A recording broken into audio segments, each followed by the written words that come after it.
Hello, hi, नमस्ते, welcome back to my channel again. और आज हम एक बहुत ही बढ़िया लेक्चर पढ़ने वाले हैं इंडिया के बारे में, ऑफ मॉडर्न इंडिया। आज हम पढ़ने वाले हैं मराठा साम्राज्य। ठीक है, मराठा एम्पायर। ये देखिए, ये है मराठा एम्पायर का मैप। आप देख सकते हैं कि छत्रपति शिवाजी ने जिन्हें कितना संघर्ष करके देखिए पूरा मराठा एम्पायर बनाया है। देखिए कहाँ से लेकर कहाँ तक है। नॉर्थ से अफ़गान से लेकर तमिलनाडु तक, और वेस्ट टू ईस्ट में सिंध से लेकर उड़ीसा तक। इतना बड़ा इन्होंने साम्राज्य बनाया है, बहुत गौरव की बात है हम भारतीयों के लिए। अब अगला देखते हैं, यूनिटी इज़ स्ट्रेंथ। जो लोग इस कोट को, इस लाइन को मानते हैं, वो इस लेक्चर को पूरा देख के और जानेंगे, समझेंगे, उनको अच्छा लगेगा।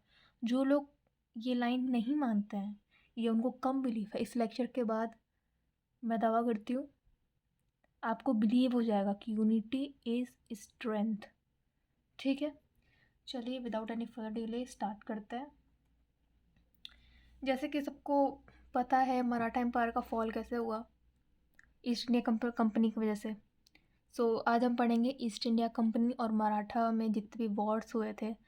First Anglo Maratha war, second Anglo Maratha war and third Anglo Maratha war. तीनों वॉर के बारे में पढ़ेंगे, और उससे थोड़ा सा पहले भी क्या क्या हुआ था, क्या कॉन्सिक्वेंस थे, क्या कॉजेज़ थे इस वॉर के होने के या स्टार्ट होने के, वो सब देखेंगे। ठीक है।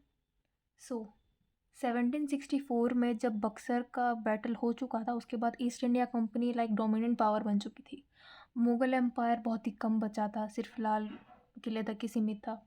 और मराठा एम्पायर एक तरफ था, east India company Calcutta side, and ऊपर लाल किले के साइड मुग़ल था छोटा सा, लेकिन नीचे बीच में बहुत बड़ा एम्पायर था जो कि था Maratha empire. Maratha empire was powerful, big, and had more resources. 1674 की बात करें तो 1674 में Maratha empire established by Chhatrapati Shivaji Maharaj ji ने। छत्रपति शिवाजी महाराज ने मराठा एम्पायर की नींव रखी थी, इन्होंने ही मराठा साम्राज्य चालू किया था। ओके। और जो मराठा एम्पायर थी वो अपने पीक पे कब थी? 1759 में सबसे ज़्यादा उसका बोलबाला था। मराठा साम्राज्य काफ़ी पावरफुल था। किस टाइम पे इसका पीक एज क्या था? 1759 में, जब इसकी टेरिटरी अफ़गान से लेकर तमिलनाडु तक थी, नॉर्थ टू साउथ, और सिंध से लेकर उड़ीसा तक थी, वेस्ट टू ईस्ट में। बट आफ्टर 2 years 1761 में ही, 1759 में बहुत इसका बोलबाला था, बहुत अच्छे एम्पायर चल रहा था। लेकिन जस्ट 2 साल बाद जो पानीपत का युद्ध हुआ, उसमें अहमद शाह दुरानी ने मुग़ल एम्पायर को डिफीट कर दिया और मराठास हार गए फ़िलहाल। बट कुछ ही सालों बाद उन्होंने फिर से अपने सारे जो टेरिटरी थे और जितना भी लॉस था वो गेन कर लिया, दोबारा वो अपनी असली पोजीशन पे आ गए। तब जब ये सब हो रहा था, तब रूल था माधवराव वन का। ठीक है, तब रूल था माधवराव वन का। जो ईस्ट इंडिया कंपनी थी, उनको पता था कि मराठा एम्पायर कितना शक्तिशाली है, कितना पावरफुल है, और यहाँ के जो रूलर्स हैं वो कितने पावरफुल एंड स्ट्रॉन्ग है, और उनके पास कितनी रिसोर्सेज है, कितना वेल्थ है। इसलिए ईस्ट इंडिया कंपनी इनके पास भी नहीं आना चाहती थी, वो थोड़ा दूर ही रहना चाहती थी। ठीक है, इनफैक्ट इसके लिए east India company, that means Calcutta वाला एरिया, और नीचे है मुग़ल एम्पायर के बीच में जो ट्रीटी ऑफ इलाहाबाद साइन की गई, और जो इलाहाबाद का एरिया है उसको एक बफर जोन, बफर स्टेट करके रखा गया कि लाइक बीच में वो गैप था between East India Company and Marathas, ताकि डायरेक्ट कनेक्शन और बॉर्डर शेयर ना हो। ठीक है, East India Company wanted to rule all over the India. बहुत, भले ही उनका वो अवे रहना चाहते थे मराठास से, लेकिन ईस्ट इंडिया कंपनी की फितरत तो सबको पता ही है, वो तो ऑल ओवर इंडिया पे राज करना चाहते हैं। तो वो धीरे धीरे सही टाइम का, मौका का वेट कर रहे थे, और उनके पास पेशेंस था। इन 1772 माधवराव वन का जब देहांत हुआ बाय ट्यूबरक्लोसिस, तब मराठा पावर जो थी वो धीरे धीरे कम होने लग गई। कैसे कम हुई? माधवराव वन के बाद जंग छिड़ गई कि सब देखने लग गए कि पावर स्ट्रगल करने लग गए। एक पावर स्ट्रगल चालू हुई after the death of Madhavrao one कि अब न्यू पेशवा कौन बनेगा, नया पेशवा कौन बनेगा। पेशवा जो था उस ज़माने में like a prime minister which is leader, ठीक है। और छत्रपति इससे भी ऊपर थे, छत्रपति ऊपर होते थे और उसके जस्ट नीचे पेशवास होते थे, सेम एज प्रेसिडेंट और उसके नीचे पीएम, ठीक है। So after the death of Chhatrapati Shahu, Peshwas में क्या हुआ कि छत्रपति शाहू तक ही उनका मान था। उसके बाद जितने भी पेशवा हुए वो ज़्यादा उनको माना गया कि यही लीडर है, यही किंग है और यही हेड है, ठीक है। सो छत्रपति को नॉमिनल हेड कर दिया गया और जो पीएम जैसे थे, जैसे पेशवा थे जो मेन, उनको मेन लीडर और मेन राजा का दर्जा मिलने लग गया after the death of Chhatrapati Shahu. After the death of Madhavrao one, his brother became his new Peshwa. After the death of Madhavrao one के देहांत के बाद उनके भाई न्यू पेशवा बने जो कि थे नारायण राव।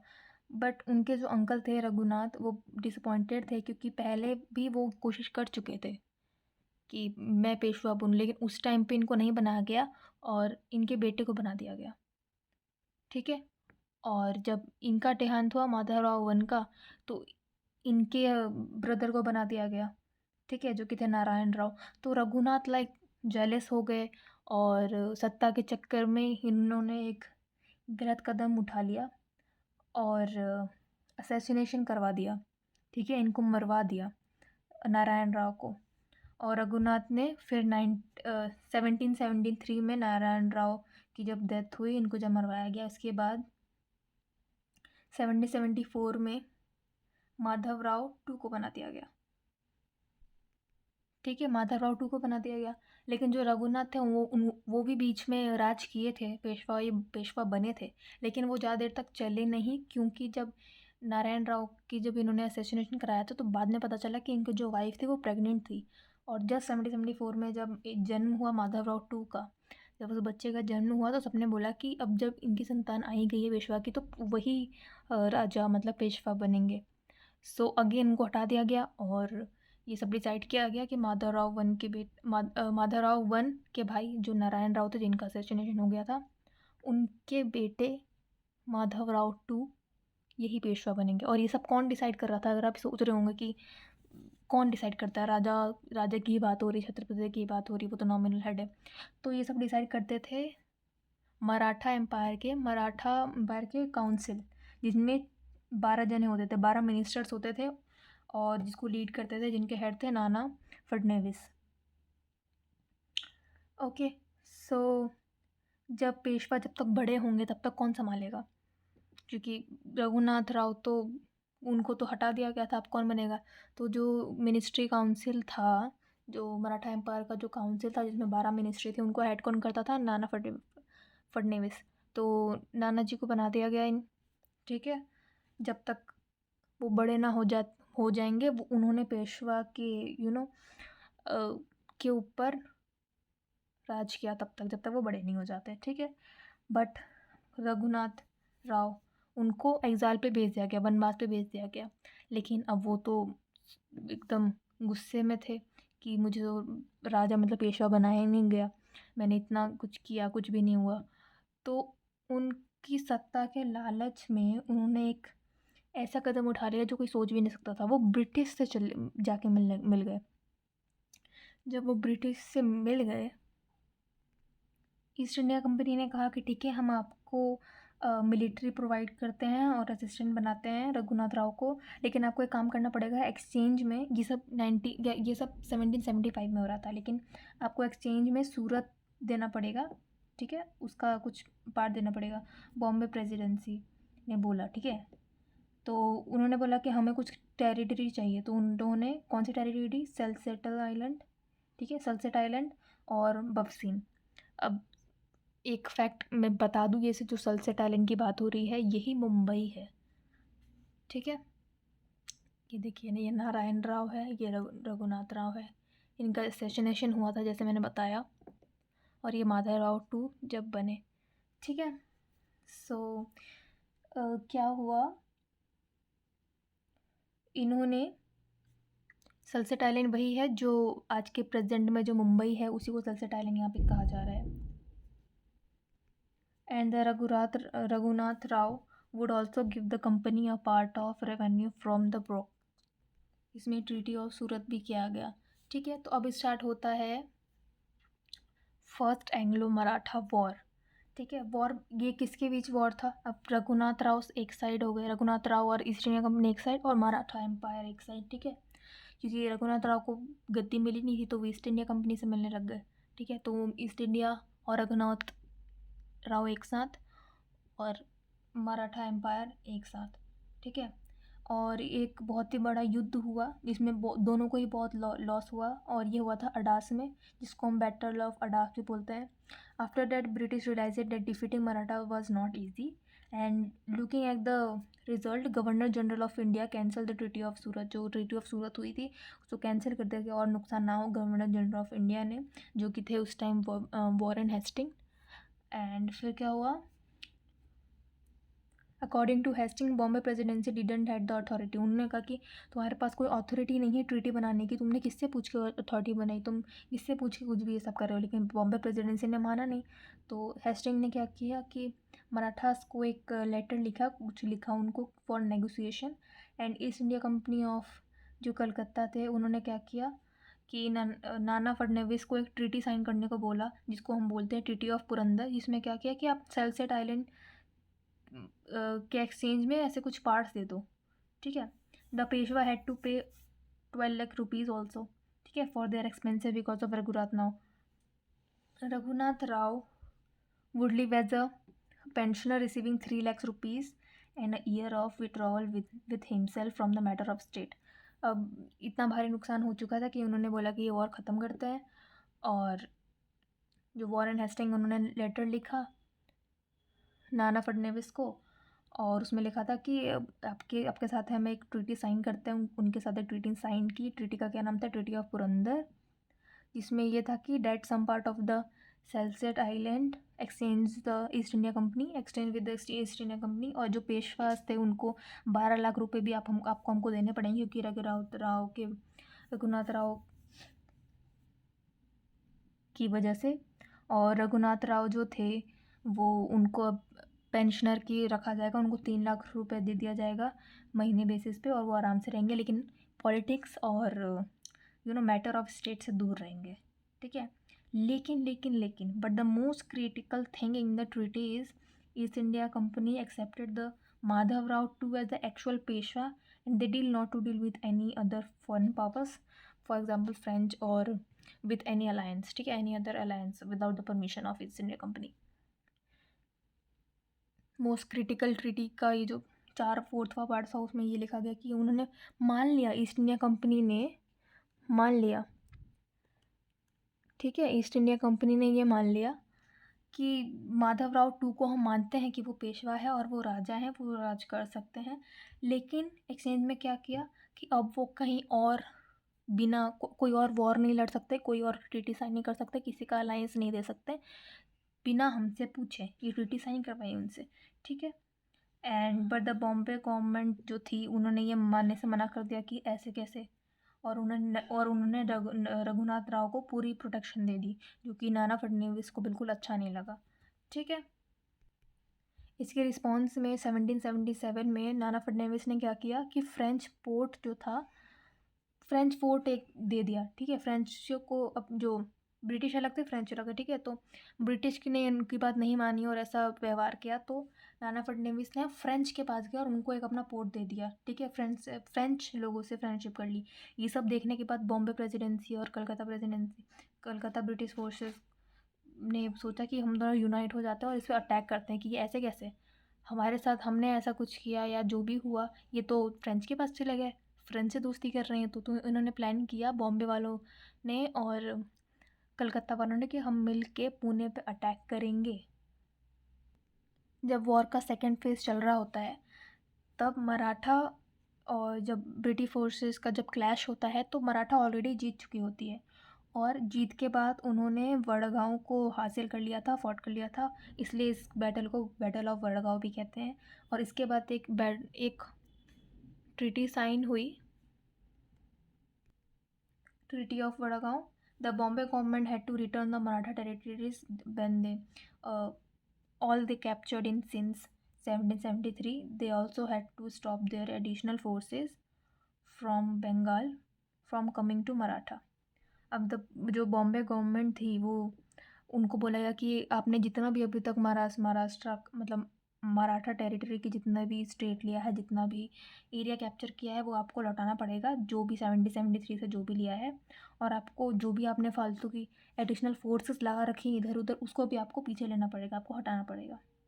वही कलकत्ता में जो वेरिंग हेस्टिंग थे वो खुश नहीं थे और टेंस थे कि ये सब क्या हो रहा है, ये सब क्या हो गया, इतना नुकसान भी हो गया, हम हार भी गए और ट्रीटी ऑफ वडगांव भी साइन हो गई। ही आज द बॉम्बे गवर्नमेंट, उन्होंने बॉम्बे गवर्नमेंट को बोला कि the authority did the sign of the treaty, like तुमने फिर से ये क्यों, अथॉरिटी किससे पूछ के साइन की? हाँ, गवर्नर जनरल ऑफ इंडिया तो मैं हूँ ना, आई तो मैं हूँ। बिटवीन ऑल ऑफ दिस नारा फर्नांडिस को ये रियलाइज़ हो गया था कि ये सिर्फ ब्रिटिश कर क्या रहे हैं। ब्रिटिश का अल्टीमेट रूल ये है, अल्टीमेट गोल ये है कि ये पूरे इंडिया पे राज करना चाहता है, पूरा इंडियन सब कॉन्टिनेंट को हासिल करना चाहता है, ठीक है। तो इन्होंने क्या किया, एक अलाइंस अपने आसपास के किंगडम्स पे बनाई, जिसमें थे, इन्होंने अलाइंस बनाई, नाना फडणवीस ने हैदराबाद के निज़ाम से बात की, हैदराबाद के निज़ाम्स को लिया, मैसूर के हैदर अली को लिया, मोहम्मद अली ख़ान वज़ाल्ला ऑफ आरकोट को लिया और शाह आलम सेकंड जो कि मुग़ल थे, इन सब को लिया और ब्रिटिश फोर्सेस के ख़िलाफ़ एक फ़ाइट लड़ी, एक war. By 1781, British and Maratha both defeated and occupied some of the states, but they did not, both could not able to conquer fully. 1781 तक कभी ब्रिटिश कोई जीत रहे हैं कोई जगह, कभी मराठास जीत रहे हैं, कभी कोई हार जीत, छोटे मोटे ऐसी चीज़ें चलती रही। Finally both the side decided to end the war. दोनों थक गए कि कुछ नतीजा निकल नहीं पा रहा, ना मराठा पूरी तरह उनको हटा पा रहे हैं, ना ईस्ट इंडिया कंपनी पूरा उनको हटा पा रहे हैं। तो और बहुत लॉस भी हो रहा था, बहुत रिसोर्सेज और जो ट्रूप्स थे, आर्म फोर्सेस थे, वो भी बहुत जा रही थी, बहुत भारी नुकसान हो रहा था दोनों साइड को, मुग़ल मराठा एम्पायर को भी और ब्रिटिश फोर्सेस को भी, ठीक है। तो उन दोनों ने डिसाइड किया कि वॉर को अब एंड करते हैं और 1782 में साइन होती है ट्रीटी ऑफ सलबाई, ठीक है, जिसमें ये होता है कि जितने भी आपने जितने भी टेरिटरीज लिए हैं रीजन लिए हैं, जितने भी, आपको वो सब मराठा मतलब हमको वापस करना पड़ेगा। लेकिन ईस्ट इंडिया कंपनी ने वापस कर दिया, मान गए, लेकिन सेल्सियट आइलैंड जो कि मुंबई है उनको वापस नहीं दिया और कुछ छोटी मोटी जगहों को वापस नहीं दिया, उनके अलावा सब कर दिया। और ब्रिटिश ने ये प्रॉमिस किया कि रघुनाथ राव जो है वो पॉलिटिक्स से दूर रखेंगे हम उनको, और वो पेंशनर जैसे रहेंगे, पेंशन हम उनको देते रहेंगे और 3 लाख रुपए दे देंगे पर ईयर, जिनसे वो अपना रहना खाना कर सकते हैं, ठीक है। तो फर्स्ट एंग्लो मराठा वॉर ख़त्म होता है, ठीक है, फर्स्ट ख़त्म होता है। और इसके रिज़ल्ट्स क्या निकलते हैं, देखिए रिज़ल्ट होता है मेनली कि मराठा सक्सेसफुल हो जाता है और ट्रीटी ऑफ सलवाई साइन होती है, ठीक है। लेकिन for the 20 years there was peace. सिर्फ 20 साल के लिए बीच में एकदम शांति बनी हुई रही, शांति बनी किसके बीच में? ब्रिटिश एम्पायर और मुग़ल एम्पायर के बीच में, ठीक है। इन द ब्रिटिशर्स और मुग़ल मराठा के बीच में शांति बनी रही, लेकिन ब्रिटिश फोर्सेस और अदर जो किंगडम थे उनमें थोड़ी शांति बनी हुई थी। शांति 20 साल की शांति तो सिर्फ मराठा और ब्रिटिश के बीच में थी कि हम आपको कुछ करेंगे नहीं, आप आराम से रहिए और जो माधवराव टू थे आप ही रूल कीजिए, ठीक है।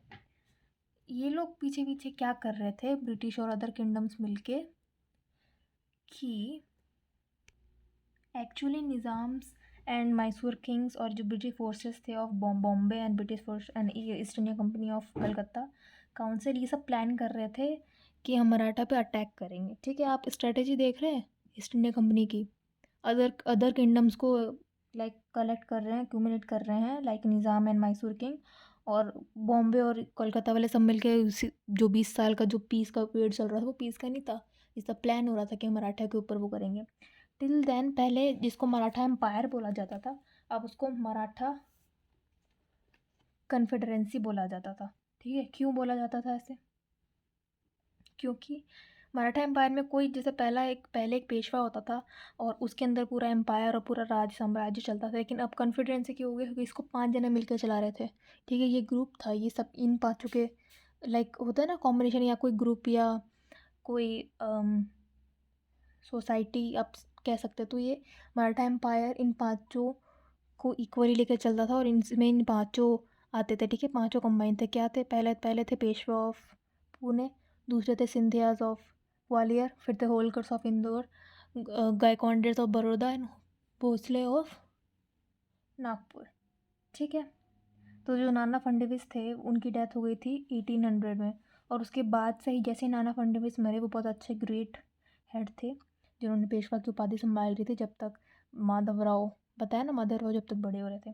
तो 1800 में जब नाना फडणवीस की डेथ हुई तब बहुत ही सारे इंटरनल कॉन्फ्लिक्ट चलने लग गए। ठीक है, बहुत सारे कॉन्फ्लिक्ट्स होने लग गए मराठा कन्फेडरेंसी में। और ब्रिटिश तो भाई जहाँ देखे कि डिस्प्यूट हो रहा है, तो like it was like golden opportunity for the British to exploit them. In 1800 GGI, जो कि लॉर्ड वेस्ली थे, जीजीआई मतलब गवर्नर जनरल ऑफ इंडिया, जो कि लॉर्ड वेस्ली थे, he invited the Maratha leaders on, इन पाँचों को बुलाया।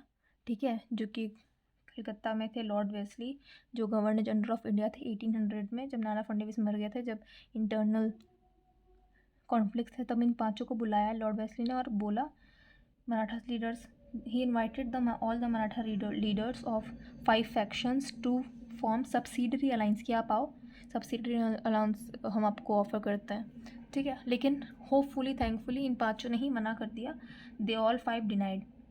ठीक है, देन इन 1775 क्या हुआ था पहले, कि जब माधवराव टू जब डाइड हुए थे और रघुनाथ जो सन थे, ठीक है, याद है पहले जिन्होंने गद्दी के लिए किया था, जिनसे ये सब चालू हुआ है।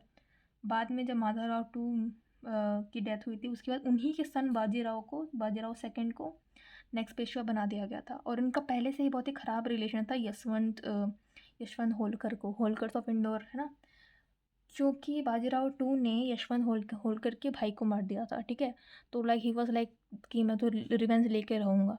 ठीक है, पेशवा के लिए।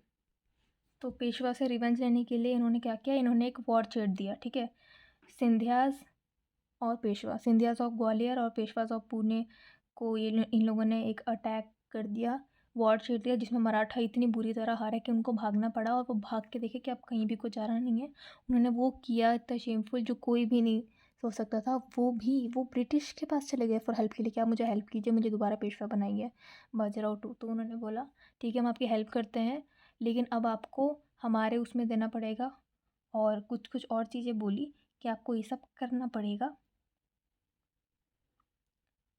In 1802, Holkar wanted to take revenge of his brother's death to Bajirao too, and he started a war against the Peshwas and Sindhyas. As a result, Pune's Peshwa left and had to flee, and when the Bajirao too saw that he had no one to help him, then he went to British to ask help to become the Peshwa again. This was an easy route to overtake the Peshwa's control, and they asked Bajirao to sign a treaty to form subsidiary alliance. पहले मना किया था ना subsidiary alliance के लिए, तो इनको बोला था कि अब आप वो सब्सिडरी अलाइंस मानिए और हम आपको 6000 आर्म फोर्सेस देंगे आपके सिक्योरिटी के लिए और आप जो भी करने के लिए, लेकिन आपको एक चीज़ करना पड़ेगा, आपको सूरत सरेंडर करना पड़ेगा। उन्होंने कर दिया, और as per the alliance Peshwa किसी के साथ अलायंस और वॉर कर भी नहीं सकते थे।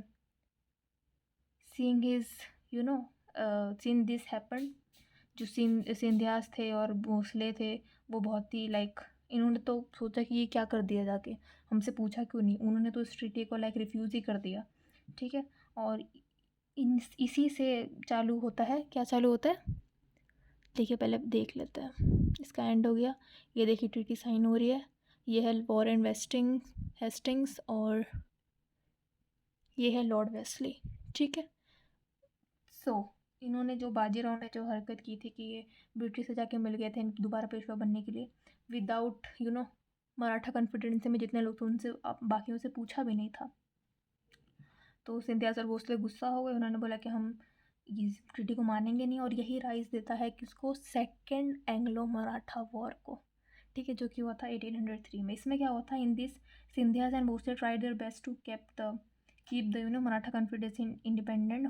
होलकर्स ऑल्सो ज्वाइन लास्ट में। तो East India Company, Peshwas and Gaekwads, ठीक है, एक साइड थे, और सिंधियाज, भोसले और होलकर्स एक साइड थे, ठीक है। In 1803 in the battle of Assaye and battle of Argaon, ठीक है, हुआ था, जिसमें ब्रिटिश ने सिंधिया को हरा दिया था और ब्रिटिश ने भोसले को भी हरा दिया, ठीक है। बैटल ऑफ असाई में ब्रिटिश ने सिंधियाज को हराया था, और बैटल ऑफ आरगांव में भोसले को डिफीट किया था, ठीक है। इसके बाद क्या हुआ था, कुछ ट्रीटी साइन हुई थी, जो सिंधियाज हारे थे उनको देना पड़ा था, उसको उन्होंने उनसे साइन करवाया था, ट्रीटी ऑफ सुरजी अर्जुनगंज, जो कि था गंगा जमुना डोब आगरा एंड सिंधियास आपको देने पड़ेंगे। Territories in the Gohad and Gujarat were the entrusted to the British India company, to British East India Company. और भोसले से क्या करवाया गया था, ट्रीटी ऑफ देवगांव, ठीक है, ये साइन करवाया गया था, in which the raja of Berar, Cuttack and Balasore in Orissa to the company, thus the making British territory continue between the Calcutta and Madras, ठीक है। आफ्टर एलिमिनेटिंग सिंधिया और भोसले को तो हटा ही दिया था। आफ्टर हटाने के बाद सिंधिया और भोसले को 1805 में होलकर से भी लड़ाई हुई, होलकर भी हार गया, तो वो भी उनको भी धीरे धीरे करके ईस्ट इंडिया कंपनी ने, देखिए, सिंधिया, भोसले और होलकर्स को तीनों को हटा दिया, ठीक है, और होलकर से ट्रीटी साइन करवाई, द ट्रीटी ऑफ राजपुर घाट, ठीक है। एंड रिजल्ट क्या हुआ, ये एंड हुआ तो ये चला तकरीबन 2 साल, 1803 से 1805 तक, और रिजल्ट क्या हुआ कि ब्रिटिश में जीत गए, ठीक है। तो जब ब्रिटिश ने ये सब ट्रीटी साइन की, सिंधियाज, भोसले और होलकर्स को हराया और ऐसे ऐसे ट्रीटी साइन की, तब ये सब जब हो रहा था, जो बाजीराव ने देखिए, Bajirao two East India Company के साइड गए थे और उन्होंने कहा था कि मुझे पेशवा बनने में हेल्प कीजिए। तो एज़ पर द यूनिट पहले वाली ट्रीटी, पेशवा दोबारा बन गए बाजीराव टू, लेकिन इन सब के बीच बाजीराव टू जो पेशवा बने थे उनको ये रियलाइज़ हो गया कि ब्रिटिश हेल्प या कुछ और नहीं कर रहे हैं, ये इनका मेन मकसद, ये मेन गोल ये है कि ये इंडियन सब कॉन्टिनेंट पे पूरा राज करना चाहते हैं, ठीक है, ये कंट्रोल लेना चाहते हैं। तो उन्होंने क्या किया, इन्होंने सोचा कि वॉर करते हैं। इन्होंने सोचा, ये लॉर्ड एफिल्टस्टोन, उस टाइम एक लॉर्ड थे, लॉर्ड एल्फिस्टोन, इनको असैसिनेशन का इनकी प्लान बना रहे थे। बाद में इन्होंने, पेशवा ने होलकर्स को जोड़ लिया और भोसले को भी जोड़ लिया, सिंधियाज भी आ गए इनके साथ, इनफैक्ट आमिर खान, ठीक है, आमिर खान जो अफ़गान के लीडर थे उनको भी साथ में ले लिया, और ये सब मिला के लास्ट एफर्ट कर रहे थे कि हम किसी तरह ब्रिटिश से जीत जाएं by the assassination of Lord Elphinstone, ठीक है। लेकिन क्या हुआ, ये सेकेंड एंग्लो मराठा वॉर आते आते ये सब क्या हो चुका था, बहुत ही ज़्यादा इनफाइटिंग और इनर कॉन्फ्लिक्ट चलने लगे थे, बहुत ही कमज़ोर हो गई थी मराठा साम्राज्य और अदर साम्राज्य, ठीक है, मराठा एम्पायर। सो और ये सब कब तक चल रहा था, 1817 से 1819 तक चला, ठीक है, 1817 से 1819 तक चला। 1817 और 1819 के बीच में क्या हुआ, the third Anglo Maratha war हुआ, जब इनको पता चला, ठीक है, जब वॉर हुई तब ब्रिटिश ने बड़ी आसानी से वाइप आउट कर दिया, मतलब मराठा को डिफीट कर दिया और ब्रिटिश जीत गए। और इन सब के बाद ब्रिटिश ने कहा कि अब आज से आगे से अभी से पेशवा जैसा कोई रूल है ही नहीं। उन्होंने पेशवाशिप भी हटा दिया, they abolish Peshwaship and East India Company decided there will be no Peshwa rule now. Bajirao two was depose at remain as the prisoner, उनको सॉरी पेंशनर की तरह रखा। And this was the end of the Maratha empire, और ये समाप्ति थी, Maratha empire यहाँ पे ख़त्म हो गया क्योंकि पेशवाशिप ही हटा दिया गया। और इसके बाद कुछ ट्रीटी साइन की गई थी, जैसे कि आप स्क्रीन पर देख रहे हैं, 1817 में ट्रीटी ऑफ पूना और ट्रीटी ऑफ ग्वालियर की गई साइन, और 1818 में ट्रीटी ऑफ मंदसौर की गई, ठीक है। सो इन सब से हमको क्या पता चलता है, मैंने पहले ही आप कुछ बोला था, अगर इन सब में यूनिटी होती अगर इन सब में यूनिटी होती अगर इन सब में यूनिटी होती तो ये आसानी से जीत सकते थे, है ना? क्योंकि जब खुद के ही साम्राज्य में, खुद के ही राज्य में या खुद के ही देश में अपने आस पड़ोसी से, राजाओं से कॉन्फ्लिक्ट होने लग जाए तो बाहर वाला तो करेगा ही ना। बाहर वाला तो अटैक करेगा ही, क्योंकि आप कमज़ोर हो और सब एक दूसरे की हेल्प एक जब फैमिली फॉर एग्जांपल जब फैमिली में कोई दिक्कत होती है तो फैमिली के मेंबर से ही हेल्प लेनी चाहिए, किसी बाहर वाले से नहीं, क्योंकि वो आपकी कमज़ोरी देख रहा है, वो फ़ायदा भी उठा सकता है। और ब्रिटिशर्स ने यही किया, फ़ायदा उठाया। So unity is actually strength, एकता में बल है, ठीक है। So this was the all lecture about the Maratha empire and the fall of the Maratha empire with East India Company. So I hope कि आपको ये लेक्चर पसंद आया हो। पसंद आया तो लाइक कमेंट शेयर करें और subscribe to my channel if you are new. और thank you so much for watching.